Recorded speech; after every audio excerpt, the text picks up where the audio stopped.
with a quick video, and as you can see, this candle is burning and it's been burning for 4 hours, so it is time to extinguish it and cut off that carbon deposit. If you can tell how long that wick is, it is time for it to be cut off. So the carbon deposit is where the fragrance oil comes up through the wick, and the deposit is at the top of the wick where the fragrance oil is released with the flame. So this wick is pretty tall, so we're going to extinguish this candle. Okay, so the candle has been extinguished, and if you can see how tall that wick is right there. So what we're gonna do is we're gonna let this completely cool off, and we're gonna trim the wick. Now there's wick trimmers that you can use. There is scissors. Some people use nail clippers. There's a lot of different ways to get this excess piece of wick off of your candle. So I'm gonna let this extinguish, but you're gonna cut it right there, right above where it gets kind of skinny and all of this carbon deposit has set up on the wick, and we're gonna cut it to about right there. So I will let this cool off, and I will come back and we will trim this wick and show you. Okay, so I have let these candles cool off, and I have a couple different examples of how to trim your wick. You can use, these scissors are pretty old. You can use a pair of regular scissors. You can use a pair of fingernail clippers, and you can use an actual candle wick trimmer. And that's what that looks like. So what you're gonna wanna do is you're gonna wanna remove this carbon deposit right here, and you're gonna wanna remove about half of this wick as well.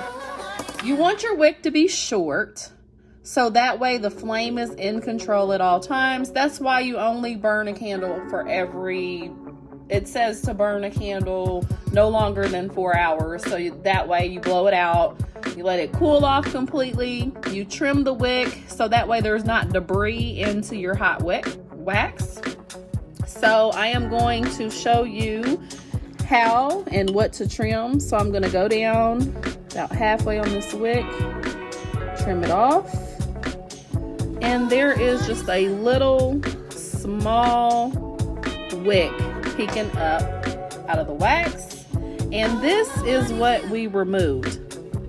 If you relight this candle with this wick not trimmed, you're gonna get some black soot around here because it's basically this carbon deposit burning up, and you're gonna get a clean burn. So if you've never trimmed your wick before on your candles, start doing it, because this is what you're supposed to do. Every time you light your candle, you're supposed to trim the wick. So I am going to show you another example. Okay, so here is another example using fingernail clippers. You're gonna do the same thing. You always want to be gentle when doing this. You don't want to trim too much of your wick off.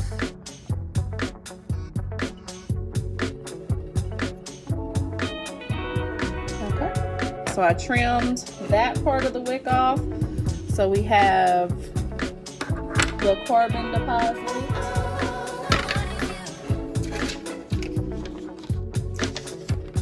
So I have these two wicks here that I have removed, and you are going to get a better burn with your candle.